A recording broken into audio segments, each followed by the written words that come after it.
If you are like me and you want to retire early, here are 3 mistakes that I'm going to help you avoid. These are 3 mistakes that I made, and whenever I stopped making these mistakes, I was able to retire early.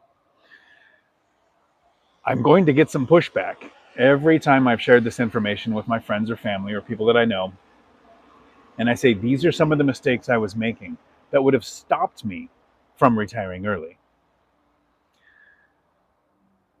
People say, I heard the opposite, or that's not what I've heard, or oh, people aren't going to like that. So, I want to explain that I reached financial freedom not starting in a good position. After the 2008 housing crash, I got laid off from law enforcement because when a city isn't making any money, they don't need cops anymore. So I got laid off with a bunch of qualified officers. I was a single parent with 3 kids, and I found out about $89,000 in bad debt I didn't know existed until the divorce. I started teaching at a CDL school making $17 an hour. And from that bad position, when I stopped making these 3 mistakes, I was able to reach financial independence in 8 years.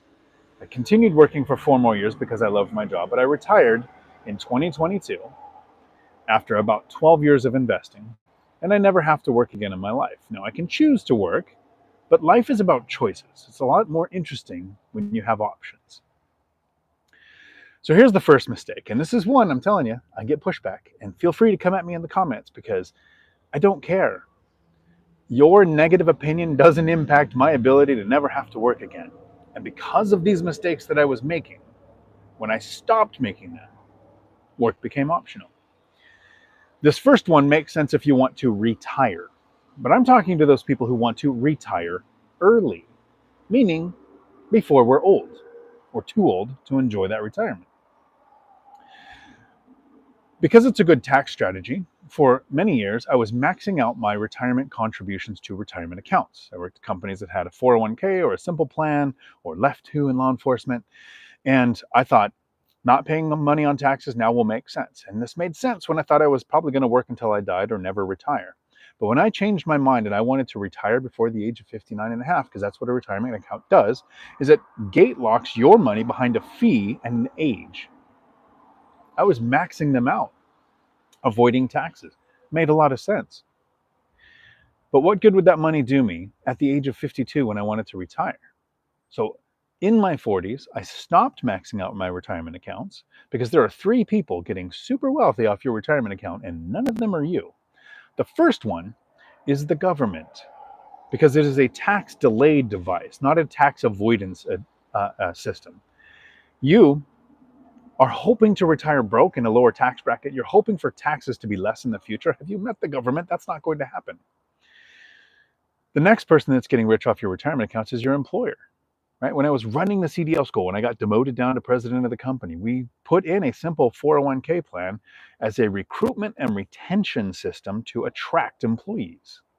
So the employers are benefiting from those systems. And then the third person who benefits from your retirement account, whether you make money or you lose money with that investment, are the people managing your retirement accounts. So go figure that the government, account managers, and employers are marketing 401ks, Roths, IRAs as a way for you to have a better retirement. Now, for the majority of people, it's true. People who never find a way to invest and put their money to work to create passive income so they can retire early, retirement accounts make a lot of sense. But if those people who want to retire early, it's shooting yourself in the foot. The second thing, and this is the one that people come at me the most.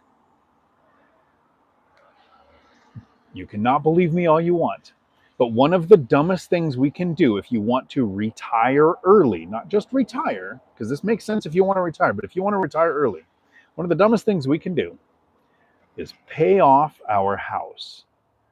Now, there are people who think, oh, I would just sleep so much better with a paid off house.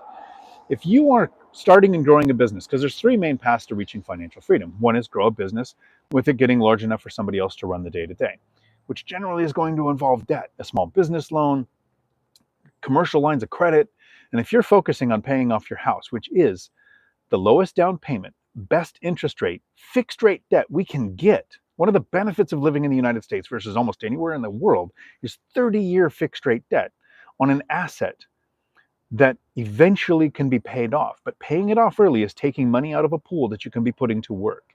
If you invest in stocks to reach financial freedom and you have margin involved in any way whatsoever, and if you have a penny in margin and you put an extra penny towards your mortgage, you are a goofball. If you invest in rentals, one of the biggest mistakes I made, because this was a mistake I made that cost me $1 million, I paid off one of my rentals. I owed $121,000 on my only single family house I owned. The rest are all small multifamily, and it was my smallest mortgage, highest interest rate. So I focused for a little over a year, and I paid off $121,000 in that mortgage, so I could sleep better at night. Had I, at the exact same time, when I purchased a fourplex and only put $109,000 down, purchased another fourplex with the same down payment, $120,000 or so, that fourplex that I purchased has gained over $1 million in appreciation. I cash flow several $1,000s a month on it. So I have absolutely shot myself in the foot on being able to retire earlier by paying off a mortgage, let alone paying off the one where you live. The third thing that is a mistake that a lot of people make, and if you listen to most investors, they're going to tell you this, but you're not paying attention to the chronology. A lot of people will say, make sure if you are investing that you are well diversified. And I'm telling you, being diversified is a mistake and it will stop you from being able to retire early. There are people like Kevin O'Leary, Mr. Wonderful, who say, don't be more than 20% in any one asset class and no more than 5% in any one asset. Sure, if you're a zillionaire and money and you have the assets to handle diversification, it makes sense. But to become wealthy doesn't happen from being diversified. If you put money in a retirement account, a stock investment portfolio, an index fund, dividend stocks, single stocks, start and grow a business, buy real estate, you will not be good enough at any one of those asset classes to be successful. You will be too spread out. The idea is, and I take this from Charlie Munger, Warren Buffett's partner for decades, was that we focus on one asset class. One, no, Angel R, it gives me significantly less cash flow than a property because I'm going to be then paying taxes on that property instead of having levered depreciation. So a paid off rental does not make it more cash flow. It actually reduces your yield in most cases. I'll talk about that in a separate video. Good question, though. Do off the Emperor's Groove. Beware the groove. If you want your questions answered during a long live stream, that's why I'm making these short videos, as I know most people won't click on a 2-hour video, but I answer all of those types of questions every Tuesday at 4 p.m. Pacific. On these short live streams on Thursdays and on the weekends, I tend to not be able to answer the questions because I'm trying to focus on a short video for those people who won't click on the long ones. But this diversification, Charlie Munger says, we focus on one asset class until you master it. I did not have the decades or the income to focus on stocks to build a good enough retirement. I am not an entrepreneur. I failed at business twice, almost as many times as I've failed at marriage. And I focused on real estate, and not just real estate, buy and hold, small multifamily, sometimes house hacked real estate in my specific market.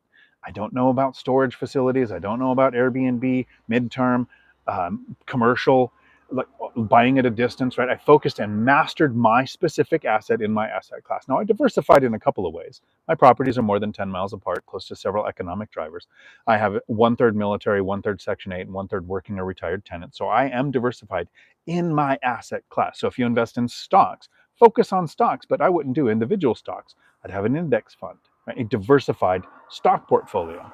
But don't diversify into several different asset classes because that will stop you in your tracks. I hope this video made you think, and if you made it this far, hopefully you're one of those people that understands financial freedom, financial independence, retiring early, or having the option to is possible no matter what your starting position is today. And for those people who think you can't do it, yes, you can't do it starting today and be done tomorrow. But if you start today in 2024, you will be in the graduating class of 2034, making work completely optional, and then working or not working ever again based on what you feel like doing. Until my next video, thanks for coming to my Dion talk. Vote for me in 2020.